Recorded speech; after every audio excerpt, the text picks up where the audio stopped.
नुकतीच राजस्थानमध्ये वंदे भारत एक्सप्रेसबाबत घातपाताची घटना होता राहिली, पण मोटरमॅनच्या सतर्कतेमुळे अनर्थ टळला। मोठा अपघात होऊ शकला असता अनेक जीव यात जाऊ शकले असते। वंदे भारतला बदनाम करण्याचं कट काही जुना नाहीये। अशा पद्धतीच्या आधीही घटना समोर आलेल्या आहेत। कुणाला वंदे भारत खुपते त्यावर आजचं हे ग्राउंड झिरो। देशभरामध्ये वंदे भारत एक्सप्रेसचे जाळे विणले जात आहे। 24 सप्टेंबर रोजी पंतप्रधान नरेंद्र मोदी यांनी उदयपूर जयपूर वंदे भारत एक्सप्रेसला उदयपूर येथून हिरवा झेंडा दाखवला होता। याच ट्रेनशी संबंधित सध्या एक धक्कादायक व्हिडिओ समाज माध्यमांवर व्हायरल होत आहे, ज्यामध्ये वंदे भारत एक्सप्रेस ज्या मार्गाने जाणार होती त्या रुळावर अज्ञातांनी मोठमोठे दगड आणि लोखंडाचे तुकडे ठेवल्याचं पाहायला मिळत आहे। हा व्हिडिओ आपण पाहतात तर या व्हिडिओमध्ये रेल्वे कर्मचारी खाली उतरून रुळावरील दगड बाजूला काढताना दिसत आहेत। समाज माध्यमांवर हा व्हिडिओ चांगलाच व्हायरल होत आहे। या व्हिडिओमध्ये वंदे भारत एक्सप्रेस उभी असून रेल्वेतील कर्मचारी खाली उतरून रुळावर ठेवलेले दगड उचलून बाजूला टाकताना दिसत आहेत। तर रुळावर एका ठिकाणी लोखंडी रॉड ठेवल्याचंही दिसत आहे। त्यामुळे या रुळावरून ही ट्रेन गेली असती तर मोठा अपघात होऊ शकला असता। ही ट्रेन या रुळावरून घसरली असती याची शक्यता सुद्धा नाकारता येत नाही। मात्र चालकानं सतर्कता दाखवली, त्याच्या सतर्कतेमुळे रुळावरून जाण्यापूर्वीच ती थांबवल्यामुळे मोठा अपघात टळलेला आहे।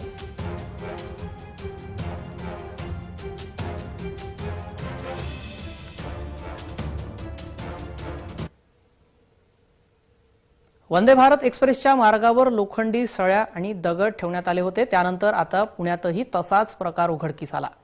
मात्र रेल्वे कर्मचाऱ्यांच्या सतर्कतेमुळे मोठा अपघात टळलेला आहे। नेमका असाच प्रकार पुण्यात घडलेला आहे। ही दृश्य पुण्यातली आहे। नेमका हा प्रकार कुणी केला, यामागे कोण आहे, याचा तपास रेल्वे सुरक्षा यंत्रणा करत आहेत। पुणे विभागात रेल्वे ट्रॅकवर मोठमोठे दगड आढळून आल्याचं समोर आलंय। हा घातपाताचा प्रकार असल्याचा संशय पोलिसांनी व्यक्त केलाय। यूपी लाईन चिंचवड आकुर्डी विभागामध्ये रेल्वे ट्रॅकची सिव्हिल इंजिनियर विभाग पाहणी करत असताना हा प्रकार लक्षात आला आणि मोठा अपघात टाळता आला।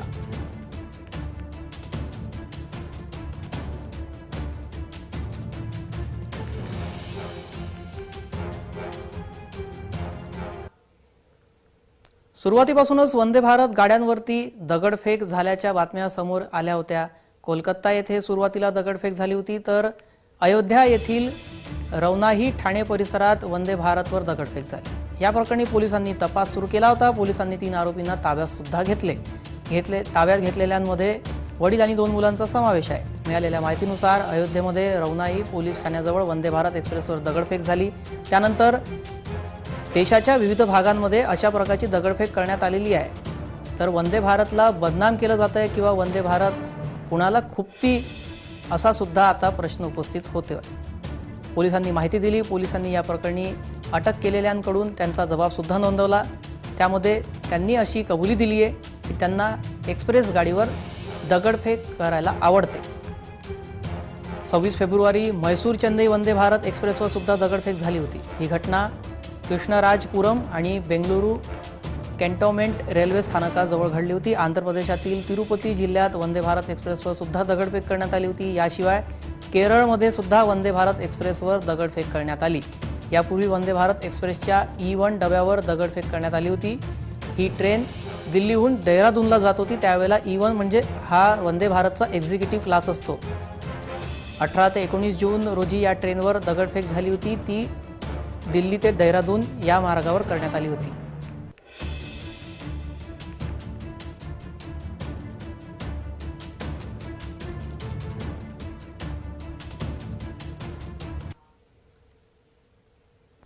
रुळावरती दगडाचा थर ठेवण्यात आलेला होता। हा थर घसरू नये म्हणून त्याला लोखंडी सळाकीचा आधार सुद्धा देण्यात आलेला होता। खरंच गाडी रुळावर जर असे दगड ठेवले तर घसरू शकते का, हा प्रश्न तुम्हाला उपस्थित झाला असणार। त्याचं उत्तर सुद्धा आम्ही तुम्हाला देऊ। हे तुम्ही चित्र पाहतात, हे इंजिनच्या समोरच्या गार्डचं चित्र आहे। जर दगड असे रुळावरती ठेवण्यात आले, हे जे गार्ड तुम्ही पाहतात रेल्वेचं, हे रुळापासून 4 इंच वरती असतं। जर 4 इंच पेक्षा मोठा कोणता दगड किंवा त्यापेक्षा कोणतीही मोठी वस्तू जर रुळावर ठेवण्यात आली तर या गार्डमुळे ती वस्तू आपोआप बाजूला सरकते किंवा ती खाली पडते।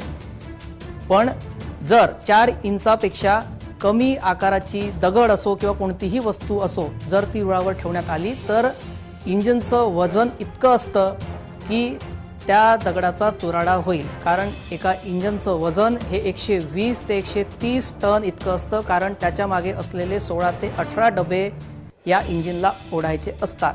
त्यामुळे इंजिन जागेवरून हललं नाही पाहिजे, तो स्थिर राहिला पाहिजे, म्हणून इंजिनचं वजन 130 टन इतकं असतं। वंदे भारत आणि आपण साध्या इंजिनची ही दोन्ही दृश्य पाहतात। वंदे भारतला जर खाली बघितलं तुम्ही तर ते तुम्हाला समोर गाठ दिसेल जे रुळापासून 4 इंच वर आहे। तर जर 4 इंचपेक्षा मोठा कोणता दगड जर रुळावर ठेवण्यात आला तर तो आपोआप बाजूला होईल, किंवा कोणती वस्तू जर ठेवण्यात आली तर ती बाजूला होईल। आणि जर त्यापेक्षा छोटा जर दगड असेल तर तो या इंजिनच्या वजनाने त्याचा चुराडा होईल। मात्र वंदे भारतमध्ये यंत्रणा वेगळी आहे। यामध्ये इंजिन आणि डबा हा संलग्न असल्यामुळे यामध्ये याचं वजन विभागलं जातं।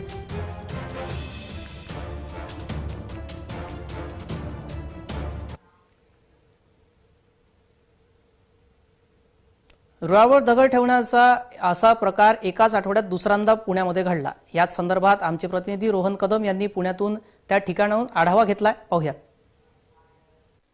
काल पिंपरी चिंचवड विभागातील चिंचवड आकुर्डी या रेल्वे मार्गावरती काही समाजकंटकांनी आणि विकृत मानसिकतेच्या लोकांनी रेल्वे ट्रॅकवरती दगड मांडून जो आहे तो एका एक्सप्रेसच्या बाबतीमध्ये घातपात घडवण्याचा प्रयत्न केल्यामुळे शहरभरासह राज्यभरामध्ये खळबळ माजलेली होती। अशाच प्रकारचा प्रकार जो आहे तो उदयपूर जयपूर या भागामध्ये वंदे भारतच्या एक्सप्रेस बाबतीत देखील घातपात घडवण्याचा प्रयत्न काही समाजकंटकांनी काही दिवसांपूर्वी केलेला पाहायला मिळाला होता। आणि असाच प्रकार पुण्यामध्ये देखील घडल्यामुळे मोठ्या प्रमाणामध्ये आता रेल्वे कर्मचारी असतील किंवा रेल्वे पोलीस असतील सतर्क झालेले पाहायला मिळत आहेत। चित्तोडगडला ज्यावेळेस पंतप्रधान नरेंद्र मोदींचा दौरा होता त्या दौऱ्यावेळी उदयपूर आणि जयपूर या भागाला जोडणारी वंदे भारत एक्सप्रेस याला काही ना काहीतरी इजा पोहोचवण्याचा प्रयत्न करण्यासाठी अशाच प्रकारची दगडी जी आहे ती रेल्वे ट्रॅकवरती मांडलेली होती। आणि तोच प्रकार पिंपरी चिंचवड भागातील आकुर्डीमध्ये पाहायला मिळाल्यामुळे पोलीस यंत्रणा असेल आणि रेल्वे प्रशासन असेल सध्या अलर्ट मोडवरती आहे। परंतु असा प्रकार जाणून बुजून केला गेलेला आहे का? असा प्रकार करण्यामागे कोणाचा मोठा कट रचण्याचा प्रयत्न कोणी केला आहे का? असे प्रश्न जे आहेत ते उद्भवताना पाहायला मिळत आहेत। रेल्वे प्रशासनाच्या लोगो पायलटने दाखवलेला सतर्कपणा आणि पोलीस यंत्रणेने वेळेत उचललेली पावले त्यामुळे काल मोठा असा डाव फसलेला सांगितलं जात आहे। परंतु खरंच यामध्ये जर कोणाचा हात असेल आणि कोण जर जाणून बुजून असा प्रकार करण्याचा प्रयत्न करत असेल तर पोलीस यंत्रणा नेमकी आगामी काळामध्ये काय भूमिका घेत आहे हे पाहणं महत्त्वाचं ठरणार आहे। रुळावर दगड ठेवणं हे कोणाचं तरी षडयंत्र असण्याची शक्यता वर्तवली जात आहे, तर काही जण हा खोडसाळपणा असू शकतो असं सुद्धा म्हणत आहेत। कारण अनेक जण रेल्वे रुळावर जाऊन रील बनवतात, यावेळी ते तिथे पडलेले दगड उचलून रुळावर ठेवतात। शिवाय जेव्हा ट्रेन त्या दगडावरून जाते तेव्हा त्याचे चित्रीकरण सुद्धा करून प्रेक्षकांना दाखवण्याचा प्रयत्न करतात। या व्हिडिओमध्ये लोखंडी रॉडचाही वापर करण्यात आल्यामुळे हे षडयंत्र असल्याचा संशयही अनेक जण व्यक्त करत आहेत।